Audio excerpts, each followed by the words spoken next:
amor. Eu agradeço aqui ao grupo de louvor por este momento tão maravilhoso. A igreja pode sentar.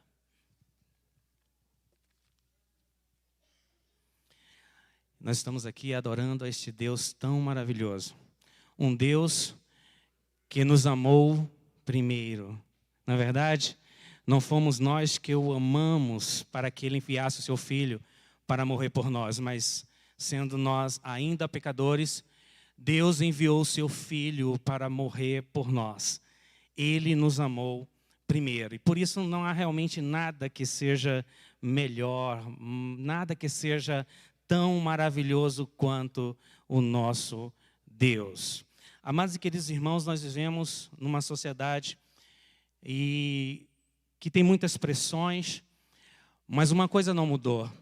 Todos nós, todos os dias, temos que fazer as nossas escolhas. E vivemos escolhendo e tomando decisões, e estas decisões, muitas delas, influenciam toda a nossa vida. Por isso nós precisamos tomar cuidado com aquilo que nós decidimos e também com as pressões que tentam nos incentivar e nos mobilizar para um certo lado ou para um outro lado. Nós conhecemos a palavra e conhecemos a Jesus Cristo, amém? Nós sabemos que estamos vivendo numa sociedade onde existe um relativismo, onde a verdade ela é relativa, ou seja, a verdade que é para mim pode não ser para outro. Imagine tomar decisões onde você próprio está decidindo quais são as verdades. No futuro você pode entrar em uma completa decepção. Essa é a realidade. Nós vivemos numa sociedade materialista, não é verdade? Onde as pessoas olham os outros por aquilo que têm. E as pessoas são tituladas por aquilo que têm. Mas as pessoas que são pressionadas por essas ideias também tendem a cair numa completa frustração de vida ao decorrer do tempo. Porque se aquilo que ele tiver, em algum momento lhe for tirado, ele perde toda a sua paz e todo o seu equilíbrio. Então nós vivemos assim, nesse meio de tantas pressões, né? Nós temos um relativismo, nós temos um materialismo, nós temos uma sociedade, por exemplo, que é uma sociedade de espelhos, não é verdade? Nós estamos numa sociedade assim, de espelhos. Ou seja, se você não espelhar, ou seja, não concordar com aquilo que o outro diz, então você é taxado, você é tirado do grupo, você é excluído, né, de redes sociais, né? As pessoas botam você para fora. Por quê? Porque você tem que espelhar a ideia do outro. Então, muitas das vezes, as pessoas, a fim de não tomar uma decisão que vai aborrecer aquela outra pessoa, ou que vai ir de encontro àquilo que aquela outra pessoa pensa, então, mesmo sabendo que a coisa não é boa, não deve ser concordada, ele concorda só para agradar a outra pessoa. São decisões. E nós precisamos entender que as nossas decisões trazem consigo consequências. E existem decisões que são muito importantes. E existem decisões que nós não podemos adiar. Ela vem e você tem que tomar uma decisão. E falando sobre isso, eu trago um texto bíblico de uma pessoa que teve que tomar uma decisão, que até tentou adiar, modificar, dar um jeitinho, mas não teve jeito. Ele teve que tomar uma decisão. E este homem foi Pilatos. Pilatos teve que tomar uma decisão. E em Mateus capítulo de número 27, como base, 27, versículo 22, diz assim, Mateus 27, 22. Disse-lhes Pilatos, que farei então de Jesus, chamado o Cristo? Disseram-lhe todos, seja crucificado. Esse texto, esse pedaço de texto, você vai encontrar também essa mesma história narrada nos evangelhos. Mas aqui em Mateus, nesse pequeno trecho, nós podemos ver Pilatos, quando ele recebe um acusado e um grupo de líderes religiosos que insistiam em querer a pena de morte para Jesus. E Pilatos era um governador romano que recebeu o poder de decidir sobre a pena de morte, sobre a absolvição. Ele tinha esse poder e era um homem que estava acostumado a julgar, estava acostumado a decidir sobre a vida e a morte de um malfeitor, ou de decidir quem cometeu ou não cometeu o crime e qual punição ele daria. Então nós não estamos falando de um homem inexperiente, não, ele tinha muita experiência. Mas quando nós vemos este versículo, nós percebemos que Pilatos está inseguro. Pilatos está inseguro para julgar a Jesus Cristo. E aí, por que da insegurança de Pilatos? Muitos de vocês já devem ter lido e ouvido muitas histórias acerca disso. Mas para nós aqui nos lembrarmos e nós meditarmos um pouco, por que Pilatos, um homem experiente, ele está inseguro para julgar a Jesus Cristo? Porque eu percebo que naquela insegurança dele estava a oportunidade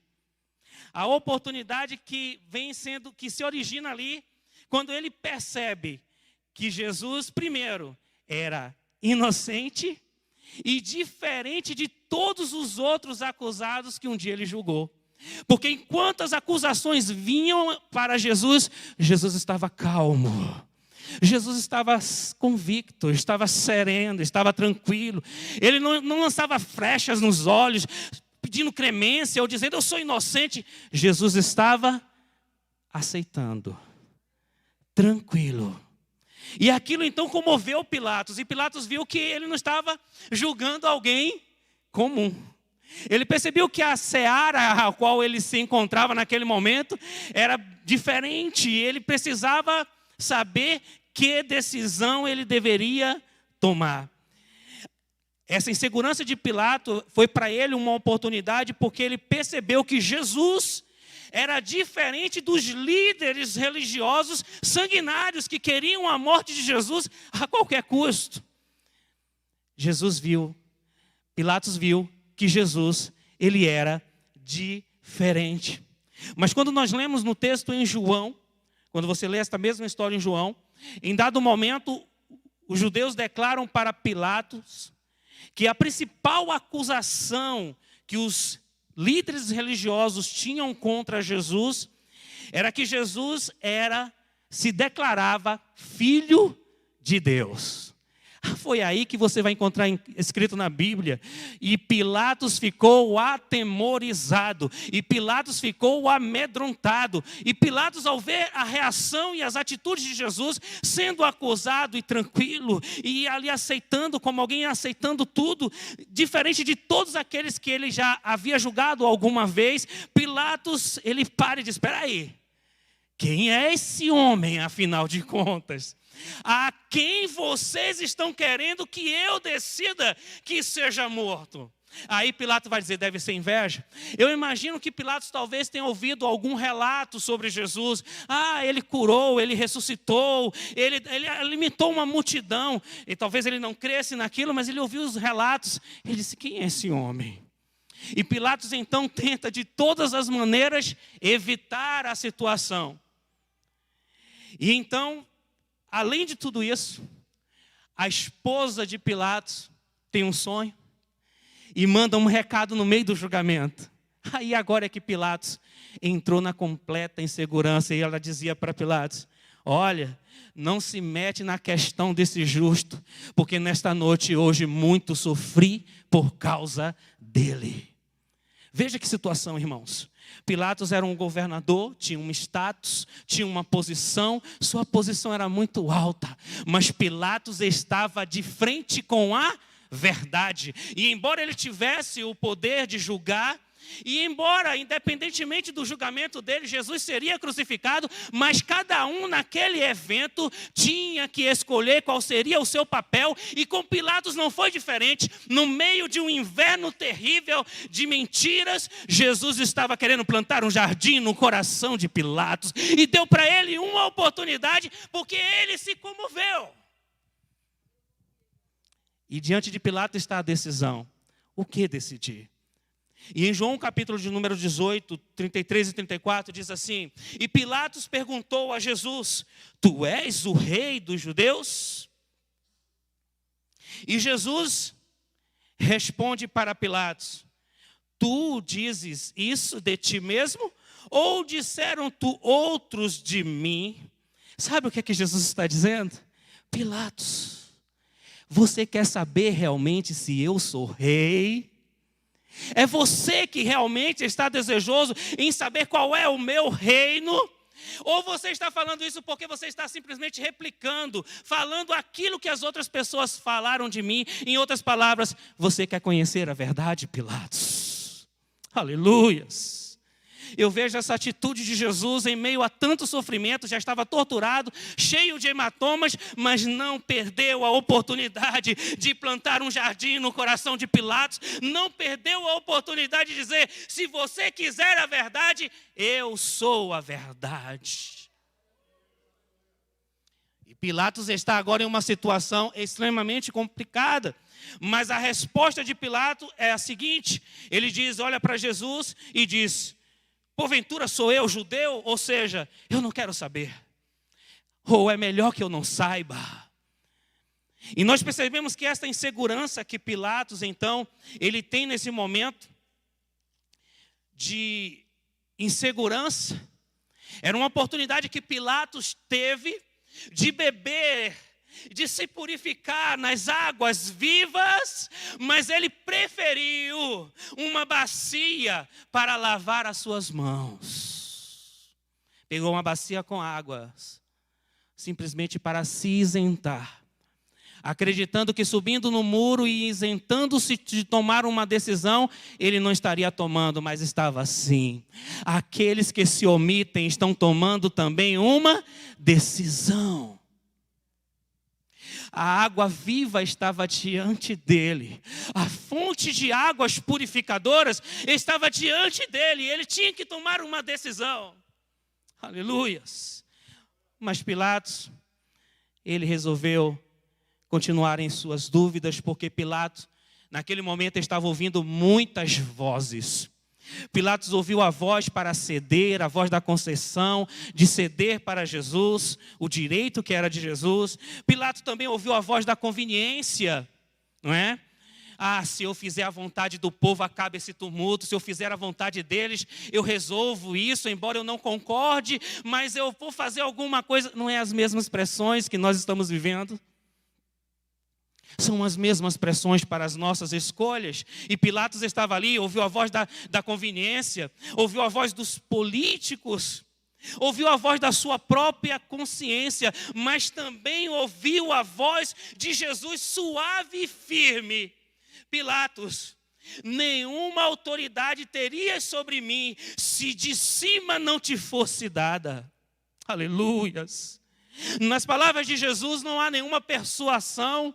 Ele não estava persuadindo Jesus nem suplicando. Jesus estava falando o fato: olha, você não quis conhecer a verdade, eu sou a verdade, eu vim para reinar, para isso nasci, você está dizendo isso, mas o fato é o seguinte: nenhuma autoridade você teria sobre mim se do céu não lhe fosse dada. Pilatos. Aleluias. E é Pilatos então, depois de 4 vezes tentar libertar Jesus, primeiro ele tenta entregar Barrabás e o povo diz: não, nós queremos é Jesus, nós queremos matar é Jesus, libera Barrabás, nós queremos é Jesus. Pilatos então ele tenta ali dizer que Jesus era inocente. Não, ele era inocente, não vejo nenhuma culpa nele. E as pessoas dizem: olha, você está desrespeitando a lei. Pilatos tenta açoitar Jesus, ele açoita e diz: agora vou soltar ele, já açoitei, já passou a vergonha. E as pessoas dizem: não, queremos Jesus no Gólgota, queremos Jesus crucificado. Pilatos reitera: ele é inocente. E o povo diz: tu está traindo César. E então o que é que Pilatos faz? Ele toma a sua decisão depois de ouvir tantas vozes. Ele sobe no muro, lava as suas mãos, tentando isentar-se de sua escolha. Mas antes ele diz, a pergunta que nós lemos no início: o que farei de Jesus chamado o Cristo? E a pergunta de Pilatos também é para nós. É para cada um de nós nesta noite, é para você que se afastou de Jesus, está nas redes sociais, para você que está distante, que passou pela igreja ou que nunca conheceu Jesus, porque Jesus Cristo é alguém muito famoso. As pessoas falam de Jesus até mesmo para críticas ou para zombarias ou para duvidar dele, ou então quando estão em apuros, até mesmo ateus clamam pelo nome de Jesus. Jesus é um nome muito famoso, mas muitos poucos conhecem Jesus, quem ele é, em sua essência.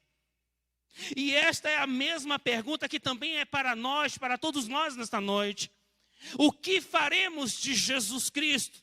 O que faremos dele? Que status daremos em nossa vida? Qual a importância daremos a Jesus em nossas vidas? Em nossas decisões, aonde Jesus se encaixa e o que faremos de Jesus chamado o Cristo. Tal como Pilatos, irmãos e amigos, estamos ouvindo muitas vozes que nos influenciam, que tentam nos influenciar, como já falei no início. Que espaço então daremos a Jesus? Infelizmente, muitos têm ouvido várias vozes. Uma delas eu destaco aqui, ouvindo a voz de uma religião legalista, de uma religião que faz com que a pessoa entenda que cumprindo regras ele será merecedor de favor de Deus, que será merecedor de salvação. As pessoas acabam achando que Deus é alguém distante, que deve ser alcançado pelas suas obras, por obras de caridade, por grandes sacrifícios. Ei, Deus nos amou quando nós éramos ainda pecadores. Nenhum de nós somos merecedores de coisa alguma. Eu estou pregando aqui em cima deste púlpito pela graça do Senhor Jesus Cristo. E se alguém aqui nesta noite está de pé, é pela graça, pela misericórdia de Deus. Não é por obras, não é por merecimentos, não é por aquilo que a gente fez, não é por quantidade de oração, de jejum, de leitura da palavra, não é por nenhum mérito, não há meritocracia alguma, é misericórdia, é graça. Deus nos amou primeiro. Mas muitos têm ouvido estas vozes. E quando percebe que não consegue o tempo todo cumprir regras, ele entra em exaustão e desiste e fala: eu não tenho condição de seguir Jesus, porque eu não consigo cumprir a lei de crente. Ei, a lei de crente é o amor de Jesus Cristo em tua vida. Aleluia! Muitos têm ouvido a voz de um evangelho também relativista. E as pessoas então começam a construir a sua fé dentro das suas próprias convicções, dentro de suas próprias verdades. Eu penso que tem que ser assim, eu penso que tem que ser desse modo, não, eu acho assim, eu penso assim. Ei, a Bíblia e a palavra de Deus é a verdade absoluta. Jesus é a verdade única. E muitos, por se curvarem a uma religião relativista, de verdade relativa, mais cedo ou mais tarde encontram a decepção e a frustração. Porque aonde não há a verdade, haverá a mentira. E a mentira mata. Muitos têm ouvido, a voz, aleluias, de um ativismo religioso. E aí os esforços humanos, o quanto você faz para Deus se agradar de você. Você tem que fazer, você tem que ser isso, você tem que fazer aquilo, você tem que estar presente ali, você tem que fazer isso, você tem que fazer aquilo. Irmãos, Deus, o nosso Pai Celestial, não nos trata como escravos, Ele nos trata como filhos. O que Ele quer de nós é um relacionamento dinâmico entre pai e filho. Aleluia! E quanto mais você amar a Deus e o amor de Deus estiver dentro do teu coração, mais você odiará o pecado, mas você terá forças de vencer a tentação. Você não vence tentação pela tua força. Se comporte direito, vença a tentação. Ei, eu e você não temos condição de vencer tentação e nem de vencer pecado nenhum. Mas quando nós amamos a Jesus, o amor dele abraça-nos, nos fortalece e nós odiamos cada vez mais o pecado por um só motivo: nós o amamos, porque ele nos amou primeiro. Muitos têm ouvido as vozes de uma religião materialista, não é? Aonde a igreja é o lugar, né, de você conquistar bênçãos, de você conquistar isso, de você conquistar aquilo. E aí o que acontece no meio da caminhada é que quando você não consegue suprir os seus anseios, então aí entra a frustração. E há quem culpe Jesus por isso. Jesus não me deu aquele emprego, não me deu aquela casa, não me deu aquele carro, não me deu isso. E culpamos a Jesus Cristo quando na realidade ele não te prometeu nada disso. Ele te prometeu vida, e vida com abundância. Se fores filhos de Deus e buscares o reino de Deus por amor, por amá-lo, todas as demais coisas vos serão acrescentadas. Aleluias, louvado seja o nome do Senhor. E é por isso que muitas das pessoas estão exaustas, cansadas, desistem, porque têm ouvido muitas vozes e ouvem a voz do mundanismo, ouvem a voz dos prazeres, né, deste mundo, e ouvem as vozes muitas das vezes dos maus testemunhos. Porque as pessoas que criam um legalismo religioso levantam um patamar de religião tão alto que muitas das vezes a pessoa olha assim: eu não tenho condição de ser tão crente, de ser tão santo, de ser tão isso ou tão aquilo como aquele lá. E então ele cai e ele tropeça.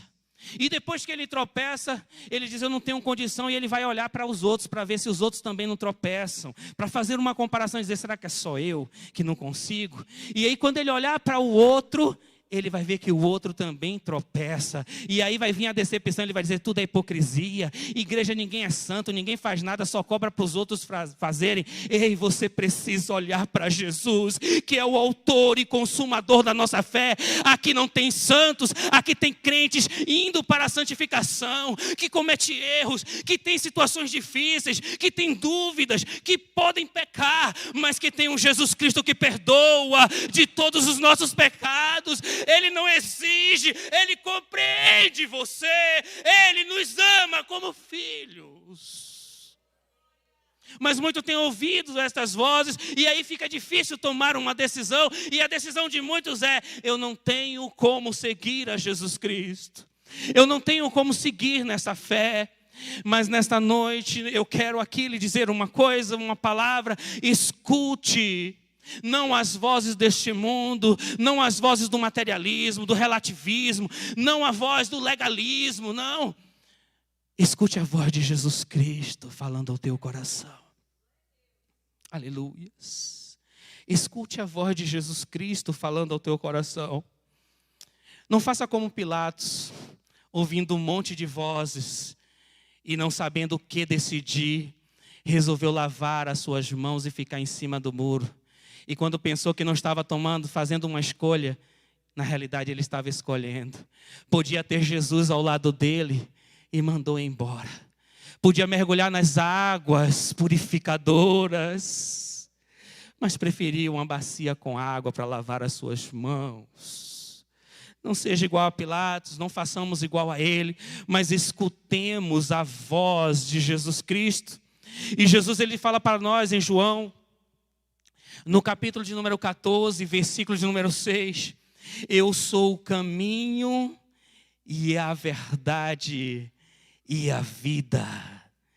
Ninguém vem ao Pai, aleluias, senão por mim. Aqui trata-se de um relacionamento, amém?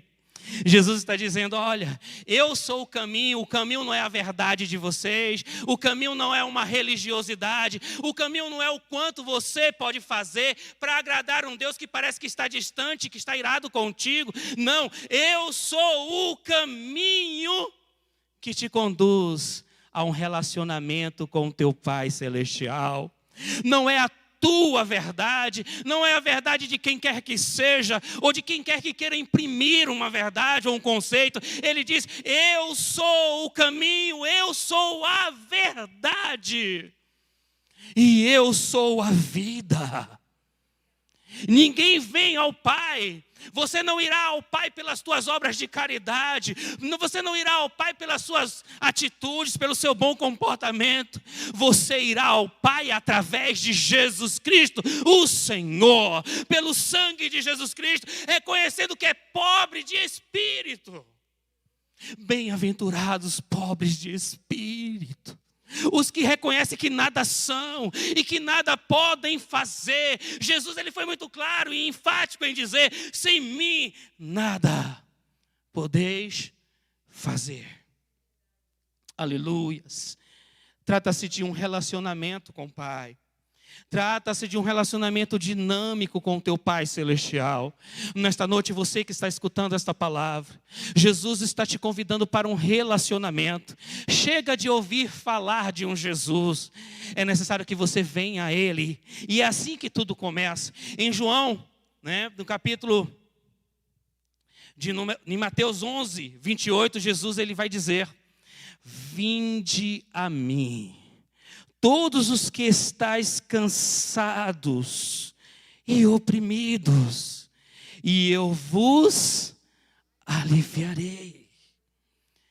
Tomai sobre vós o meu jugo e aprendei de mim, que sou manso e humilde de coração, e encontrareis descanso, aleluias, para as vossas almas. Amém?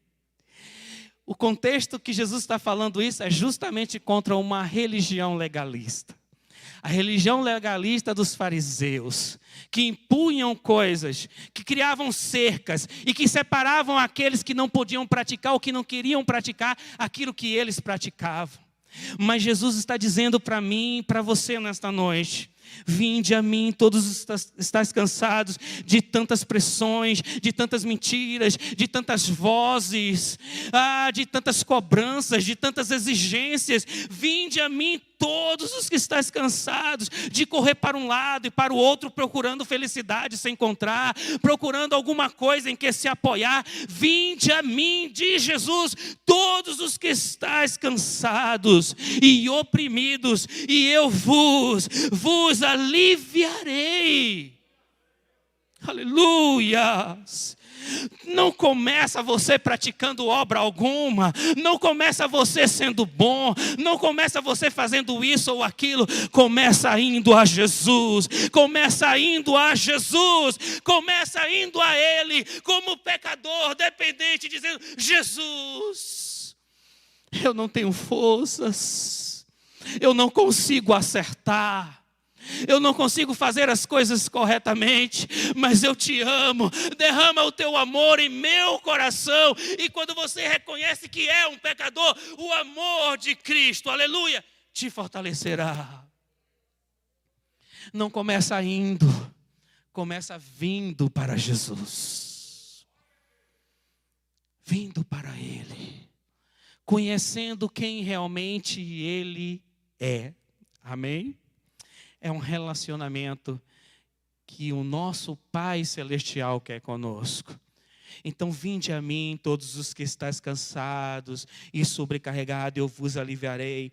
Tomai sobre vós o meu jugo. O jugo aqui está no contexto justamente de religião, da nova Torá. Jesus estava dizendo: eu sou a nova Torá. Aleluias. E toda a lei se resume em apenas 2 princípios: amai o teu Deus e amai o teu próximo como a ti mesmo. Amém, irmãos? Louvado seja o nome do Senhor Jesus. Pois bem, Pilatos não reconheceu o reinado de Cristo. Tentando se eximir de suas escolhas, Pilatos fez a escolha dele, não é verdade? E trocou a água da graça por uma bacia de água. Porém, veja, irmãos, a diferença enorme. O ladrão que estava do lado da cruz de Jesus não viu Jesus curando, não viu Jesus operando milagres.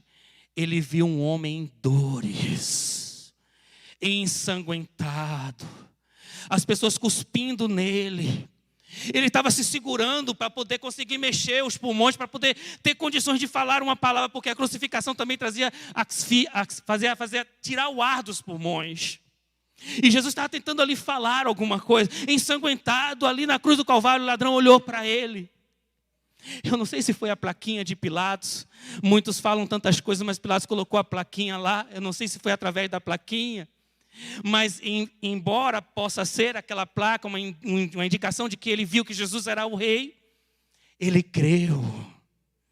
E eu vou perguntar para você, quantas obras aquele ladrão praticou? Quantas coisas ele teve que fazer? O que foi que aquele homem teve que fazer? Ele creu. Pilatos pôde crer que Jesus era rei, mas ele diz: eu não sou judeu, eu não tenho nada a ver com isso. Mas aquele homem na cruz, ele disse: Jesus, quando tu estiveres no teu reino, lembra-te de mim. Aleluias. Aleluias, é tão simples. E o legalismo complicou tanto. Aleluias. Abra os teus ouvidos para ouvir Jesus falar ao teu coração. Deixa Ele ser o rei na tua vida. Deixa Jesus governar o seu interior, governar a sua vida, governar os seus projetos. É só se entregar para eles. Não é você praticar obra, adolescentes. Não é você tentar lutar contra o pecado, jovens. Não é aquela luta, é amar Jesus Cristo. Quanto mais você amar a Jesus Cristo, mais distante o pecado estará de ti, porque você o amará. Amém? Louvado seja o nome do Senhor Jesus. Enfim, aquele homem na cruz reconheceu o reinado de Jesus. E Jesus diz: hoje mesmo estarás comigo no meu paraíso. O que faremos de Jesus chamado Cristo? Que espaço Ele tem nas nossas vidas? Quanto nós o amamos? Quanto nós nos entregamos a este amor? Eu não quero perguntar para você quantas obras você já fez. Não, quanto você o ama. Sabe, eu lembro de Pedro, negou Jesus. Lembra disso? Pedro negou Jesus. Pedro era aquele ativista. Eu vou contigo, eu mato todo mundo, eu vou junto. E Jesus disse: Pedro, antes que o galo cante 3 vezes, tu me negarás, Pedro. E Pedro negou Jesus. Primeiro cortou a orelha do soldado, e lá vai Pedro. Mas quando ele viu realmente a coisa apertar, a situação ficar difícil, ele negou Jesus. Vou perguntar uma coisa para você. Jesus pediu para Pedro chorar amargamente depois disso? Não pediu. Você sabe por que Pedro chorou amargamente? Porque Pedro criou um relacionamento com Jesus.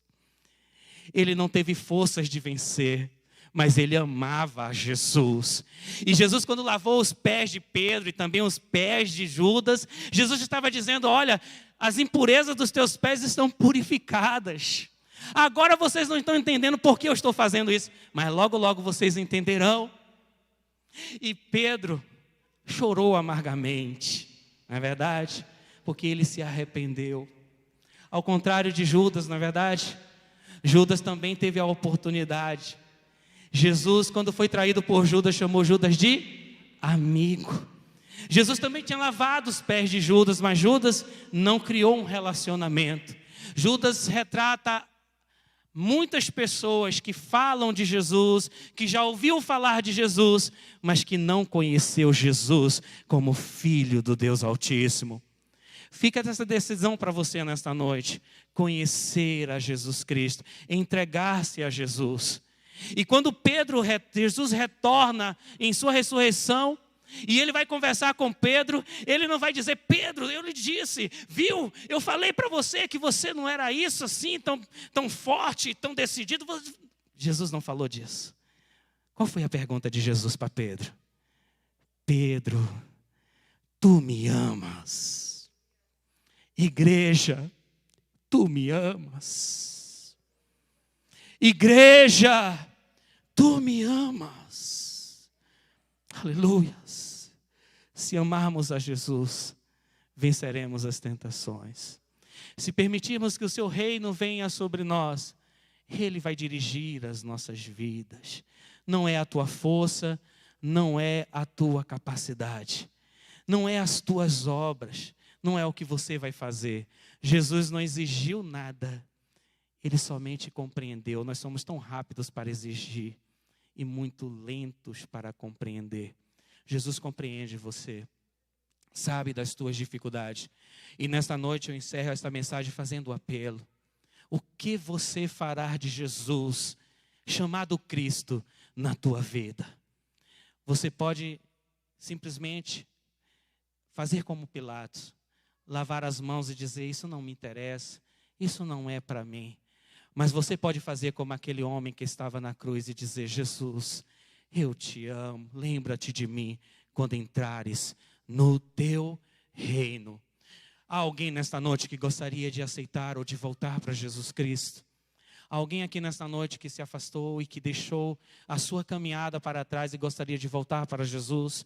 Tem alguém aí nas redes sociais, você que porventura esteja ouvindo esta mensagem e se afastou de Jesus porque ouviu muitas vozes e você deixou de ouvir a voz do teu mestre? Jesus fala contigo nesta noite: vinde a mim todos os que estáis cansados e sobrecarregados, e eu vos aliviarei. Jesus quer trazer o alívio para a tua vida. Se você está nas redes sociais, você pode botar uma mensagem lá no grupo, no Facebook, no YouTube. Você pode colocar lá dizendo: eu quero aceitar a Jesus Cristo, eu quero voltar para Jesus. Tem alguém aqui nesta noite? Amém? Que nós, igreja do Senhor, possamos proclamar o evangelho de amor, o evangelho da verdade, o evangelho de reino de Deus. Amém? O que faremos nós de Jesus chamado o Cristo? Vamos ficar de pé e agradecer ao Senhor nesta noite. Aleluia. Senhor meu Deus, nesta noite, Pai, eu te agradeço, ó Pai, por este culto na tua presença, Senhor. Ó Deus amado, a tua palavra foi entregue conforme, Senhor, me foi dada, Senhor. Que o teu Espírito Santo possa falar aos corações, ó Pai, o modo ao qual eu não alcancei, Senhor. Ó Deus amado, que todos sintam nesta noite, ó Pai, o descanso que vem de Jesus Cristo. Que aqueles que estão cansados, Senhor, cansados por todas as situações, cansados por respostas que não foram recebidas, cansados, ó Pai, fadigados, ó Pai, por atitudes que tomaram, Senhor, que nesta noite, Senhor, cada um possa encontrar em Ti, Jesus, o descanso, ó Pai. Ó Deus amado, em nome de Jesus Cristo, toma, Senhor, aquele que está desviado, aquele que se afastou, que se enfraqueceu, ó Pai, que ouviu outras vozes, ó Pai, e tomou uma decisão, Pai, que não deveria ter tomado, Senhor, mas o Teu perdão está, Pai, para todos eles, Senhor, que eles sintam o Teu amor e que eles tomem uma decisão que não pode ser adiada, a decisão de entregar as suas vidas a Ti, Pai.